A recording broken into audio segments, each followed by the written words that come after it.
Good day and welcome back to another Dbz Dokkan Metal video. In this video we are going to take a look at the 10 billion power warrior event, and basically we're just going to see how you farm the coolers from this event, because a lot of players are obviously very confused right now about how to get coolers, what coolers they need, etc. So it is a little bit confusing, and I'm here to kind of help you guys clarify all of that and make a whole bunch of sense for you. At least I hope so. So obviously guys, this is an old event, it hasn't been revamped or anything. However, they did increase the drop rates for coolers and for medals, which I think was very much well needed. Now the only important stages here are 3, 4 and 5. So from 3 you get the strength lead cooler, and then from 4 you get the multiple type coolers, so you'll see them all here. There's a tech type, int type, AGL type, strength type, physical type, etc. And then of course from stage 5 you get the medals to Dokkan Awaken the type coolers into their SSR form. There is a bonus from Wicked Bloodlines units, so that's obviously something that's super duper important for you. But beyond that, everything else is pretty straightforward, at least on the face value of things. So obviously guys, stage 3, 4 and 5, super important. Not to mention, very important to take note of, once you do Dokkan Awaken the units, you don't need to farm any more copies for their hidden potentials. You will receive those from the missions, and then also pretty much from the side of that you also get a whole bunch of Kais as well. So obviously the main focus here is the cooler units, so we're just going to talk through that basically. So you have stage 3. Stage 3 will drop strength cooler. Now I know it can get a bit confusing for the type ones, but this is metal cooler. So this unit is not metal cooler strength, this is just simply metal cooler and a strength version of the unit. So this metal cooler is basically a lead for this type cooler team.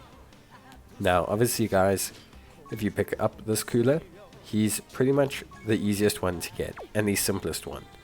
So he drops as an SSR, he does not Dokkan Awaken from this event, he simply drops as an SSR, and you get his Dokkan Awakening medals from the second event.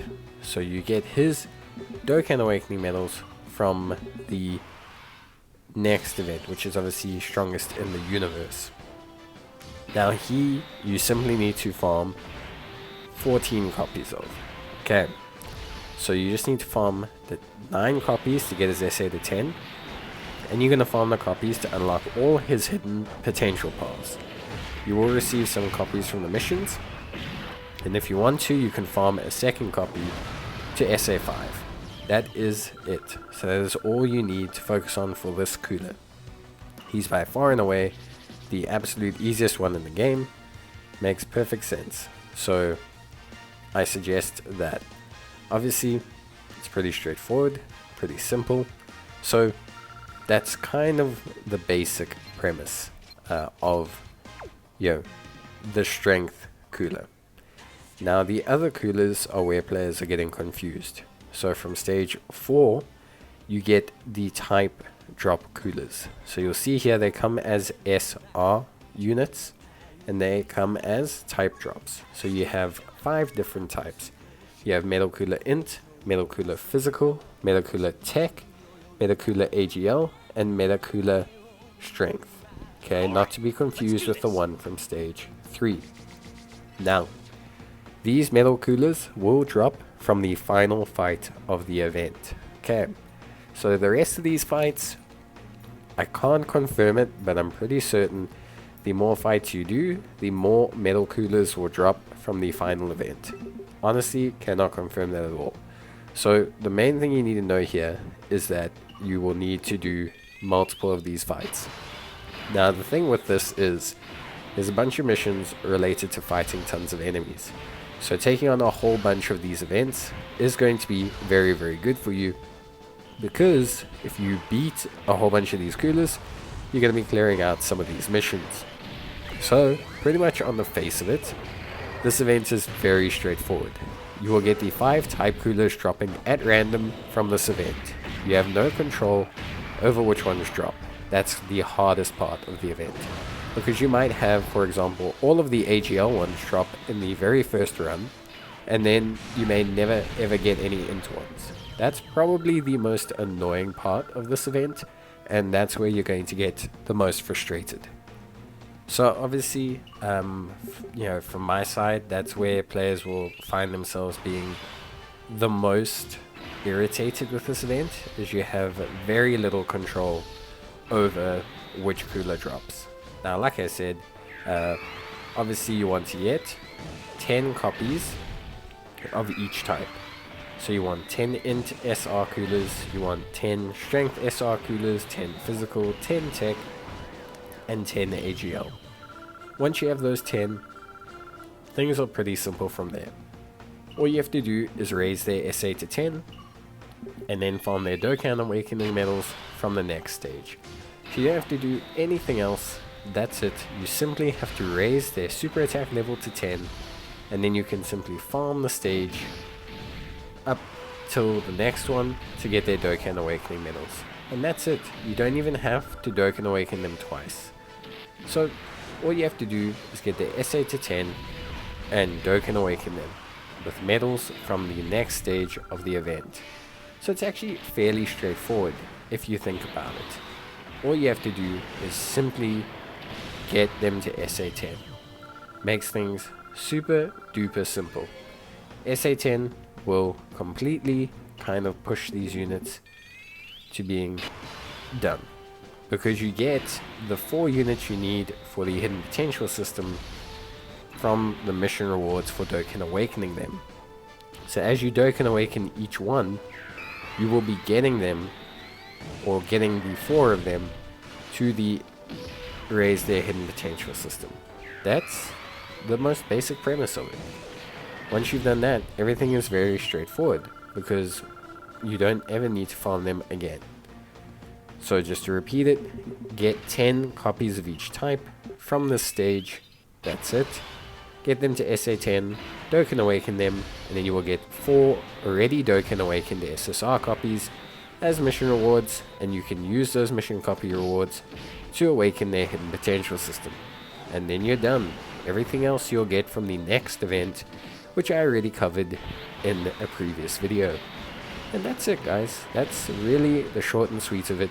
It looks complicated on paper because it's a grind between 2 events. But with the drop rates that happen, it's very simple. All you have to do is set the units up, make sure that they go through all the stop fights. So don't click auto battle straight away. Make sure they're on the path for all the stop fights. Then click auto battle and auto map, and you'll be good to go. That's it. Done. Short and sweet. Super simple. You can let things auto battle out. Then once you have 10 copies of each, all you simply have to do at that point is Dokkan Awaken them. And that's simply auto battling the last couple stages. And then you're done. So from there, you just progress on to the next event, which is the 10 billion, or sorry, the strongest in the universe fight, strongest in the universe event. And you shouldn't really have a problem with that, because I have covered both parts of that event. So for me, honestly speaking, I don't think this event is as difficult as you might find it. Personally, I think for the most part, you know, this event is fairly straightforward. It's just a little bit confusing between the 2 events. That's all. So obviously, guys, you can kind of see that at this point, you know, we don't have a lot of control over exactly which units we got. Yeah, we kind of got just a random collection of units, as you can see, yeah, a whole kind of mismatch. So that's where players will get frustrated. Very often you'll find you'll get like 8 strength units, then 6 strength units again, and then when you then finally do you have that nice big drop of physical units, etc. But just be patient. It shouldn't take too long, as long as you are running a decent bonus. And then the final stage is obviously the stage for the Dokkan Awakening medals. Now I'm not going to show you that stage because it's a little bit pointless, but as you can see, you require just a couple medals to get them going, and you don't need too many now. The drop rate has been increased, and you only need to awaken 1 copy. So you only need to get them to SA 10 and awaken that single copy. You don't need to awaken copies for the hidden potential system or anything like that. You simply just need to do that. So very, very, very straightforward. That's pretty much it, guys. There's not too much else you need to know about this event. It is a great event, by the way, for farming training locations and things like that. But generally speaking, that's pretty much it. And once you're done with that, you can basically move on to the very, very next event, which is obviously the fight battle for the strongest in the universe, which is where these units Dokkan Awaken further into their next phase. And that's pretty much it, or how I can say pretty much where it ends. So very simple process, guys. If you do need any more help or need any more clarity, I will gladly give it to you. Just leave a comment down below and I've got your back. But yeah, that's basically it for me. Hope this really helped you guys out. If it did, leave a like and I'll see you in the next one. Until then, bye.